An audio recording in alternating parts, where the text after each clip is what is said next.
صلی اللہ علی محمد صلی اللہ علیہ وسلم. کیا پڑھیں گے ہم اس کورس میں؟ وہی چیزیں جو ہم روزانہ پڑھتے ہیں.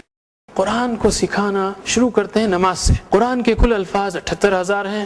اگر ہم اس میں سے 50% تقریباً اس کورس کے ذریعے کور کر لیں تو اوسطاً آپ 50% الفاظ سیکھ لیں گے. صلی اللہ علی محمد صلی اللہ علیہ وسلم.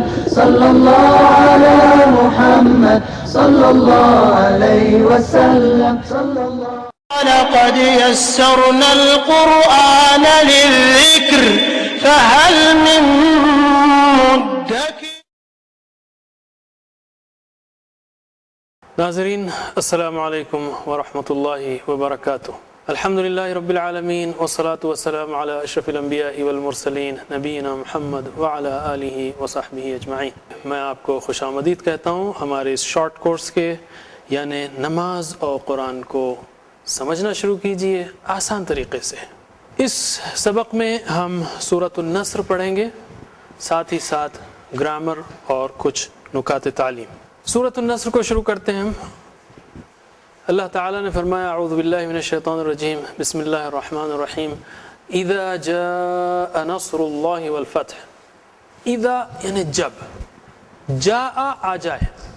اصل میں جاء کا مطلب ہے آ گیا، مگر اذا کے ساتھ جب کوئی پاسٹ ٹینس جڑتا ہے، فعل ماضی جڑتا ہے، پرفیکٹ ٹینس جڑتا ہے تو اس کو حاضر یا فیوچر میں تبدیل کر دیا جاتا ہے.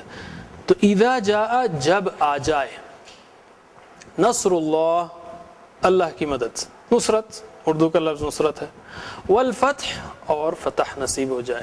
جب اللہ کی مدد آ جائے اور فتح نصیب ہو تو اللہ تعالیٰ فرما رہا ہے، اور آگے کیا کہہ رہا ہے، وَرَأَيْتَ اور آپ دیکھیں، رأیت آپ دیکھیں، رأیت یعنی آپ دیکھیں. ہمارے پاس اردو میں لفظ ہے رؤیت ہلال کمیٹی، چاند دیکھنے کی کمیٹی. رؤیا یعنی دیکھنا، رؤیت ہلال کمیٹی. رأیت آپ نے دیکھا، الناس لوگوں کو، رأیت الناس آپ دیکھیں لوگوں کو، یدخلون داخل ہو رہے ہیں، یدخلون داخل ہو رہے ہیں، فی دین اللہ اللہ کے دین میں، افواجا فوج در فوج.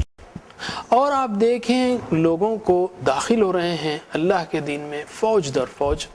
تو کیا کرنا چاہیے، فسبح پس تسبیح کیجئے، سبحان اللہ کہیے، اللہ کی پاکی بیان کیجئے، بحمد حمد کے ساتھ، فسبح بحمد ربک پس تسبیح کیجئے حمد کے ساتھ آپ کے رب کی، واستغفر اور استغفار کیجئے اس سے بخشش مانگیے، اس سے مغفرت مانگیے.